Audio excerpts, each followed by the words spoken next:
the fear of public speaking is equivalent to the fear of death. Well, that's a misconception. That's really like a myth that is out there, because honestly, if someone comes here and say to you, speak or I shoot, you will definitely speak, and you will not allow them to shoot you. So the fear of public speaking, at least in my perspective, could also be related to the fear of other things in your life that are unrelated to the stage, unrelated to whatever you want to share with the world. I teach public speaking, and through teaching public speaking, I have realized that most of the time, the fear of public speaking is unrelated to speaking at all. Most of us are good speakers. Most of us will carry a conversation beautifully. But when it comes to doing public speaking, there's this sense of thinking, I'm not worthy. There's this sense of thinking, I can't do this. First of all, the voices in our minds that tell us that we can't do it. We have societal voices that tell us that we can't do it. If it is for women, there are societal voices over the ages that tell you that you can't do it, that tell you that this is not for you. And then, of course, there are scars, hidden scars within, that we are not willing to let go, that we are not willing to unearth, uncover, and feel the vulnerability to face those scars. When you think about it, the fear of public speaking could actually be the fear of discovering yourself, the fear of discovering your voice, the fear of knowing who you truly are.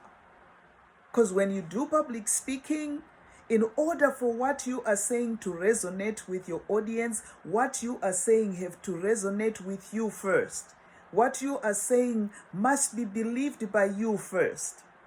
Because we know from Aristotle's perspective that public speaking is the faculty of discovering in each given case the available means of persuasion. That was Aristotle's definition of rhetoric. And rhetoric back in the day was equivalent to oratory. So, oratory just requires you to find yourself. Because oratory will require you to know who you are. Oratory will require you to discover who you are. Oratory will require you to discover your voice, to discover your power, to discover your influence. And oratory will require competence, character, and credibility.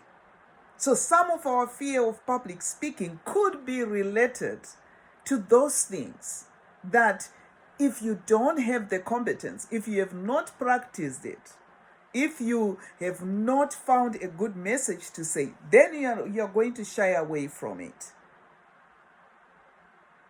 If you don't have the credibility, if you don't have the wisdom, the knowledge, the understanding of a subject that you want to share, that can actually stifle your voice.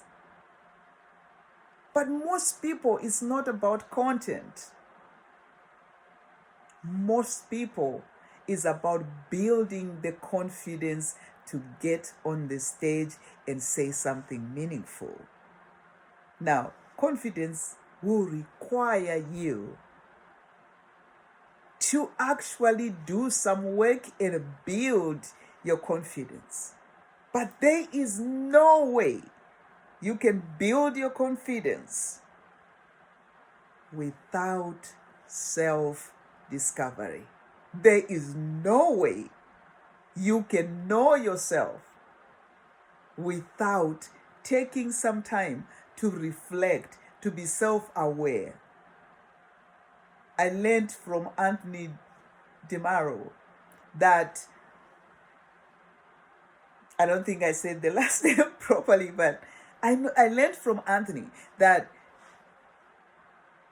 you cannot force anybody to awaken. Public speaking requires you to awaken yourself, to awaken within, because the sound of your voice, the sound of your message is not just from your vocal cords. Your voice is so much more greater than your vocal cords. Your voice is more than just this sound.